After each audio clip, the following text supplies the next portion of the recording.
Well, we're less than 3 weeks away from the Olympic Games in Rio, and there are more shocking allegations against Russian athletes. A report commissioned by the World Anti-Doping Agency has just been released outlining what it calls state-sponsored doping of Russian athletes dating back to 2012. It also says the Russian Ministry of Sport oversaw the manipulation of athletes' analytical results and sample swapping. Well, let's get more from Richard McLaren. He is the independent head of WADA's Sochi investigation and joins us now from Toronto, Canada. Great to have you with us. I was listening to your press conference a short time ago. You said Russian athletes could compete dirty, but be certain of being reported clean. Talk to us about the sample swapping. What happened? Well, a pool of clean urine from each athlete who was likely to be an elite performer at Sochi was stored in freezers at the Sochi FSB building, and the athlete would be confident to continue using their doping substances because when their sample arrived at the Sochi lab for testing, this sample swapping would occur overnight, and the clean sample that was already stored on site would be brought in, and that would be the one that's analyzed, and so there would be no positives.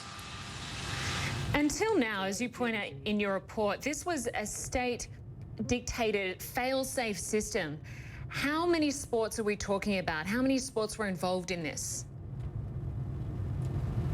Well, at the Winter Olympics, it involved any sport where the ministry decided that they wanted to protect the athlete. So there's a list of who was to be protected, and those samples were swapped. In the larger system, not a part of the Winter Olympic Games, it was every single sample that was being run through the system, and then the decision made, treat the athlete. You say you have evidence that is verifiable and that the key findings have been proven beyond a reasonable doubt. So with that in mind, should Russia be banned from the Olympics?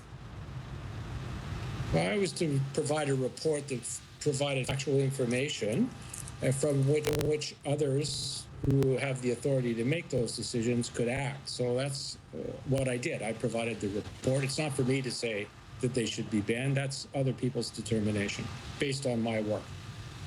Right. So Russia, of course, was initially furious about the doping allegations when they came to light. But since you went through the findings, as far as I understand it, Russia hasn't responded yet. Do you believe President Putin was fully aware of the system in place, and how do you think they will respond?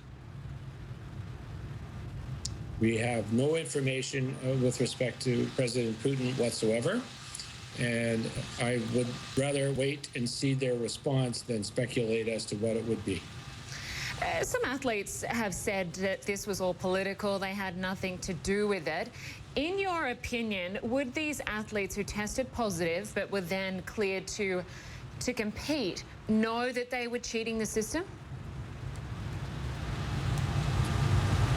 I would say the answer to that is yes, they would know because they have to provide the clean urine samples, and why would you be doing that?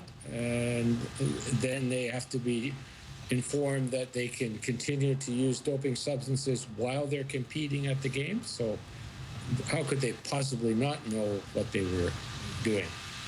What surprised you most? Was it the extent of how far this went? Partly.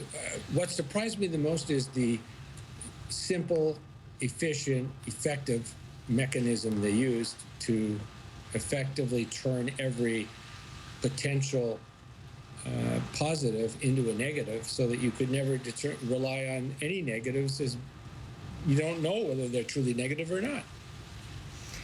And this, of course, affected not just the Olympics, this affected other competitions.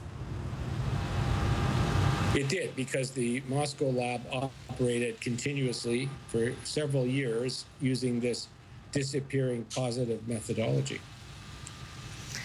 So you say you can't make a recommendation that they should be banned from the Olympics. What needs to happen going forward?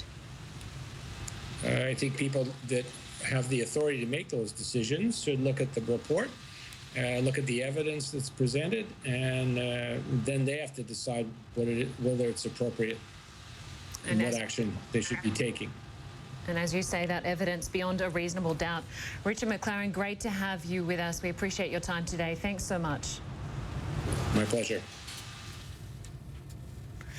Well, live from the CNN Centre, this is Connect the World. Coming up, America's most travelled top diplomat is clocking up a few more air miles as he looks to help solve some of Europe's biggest troubles. Those details just ahead.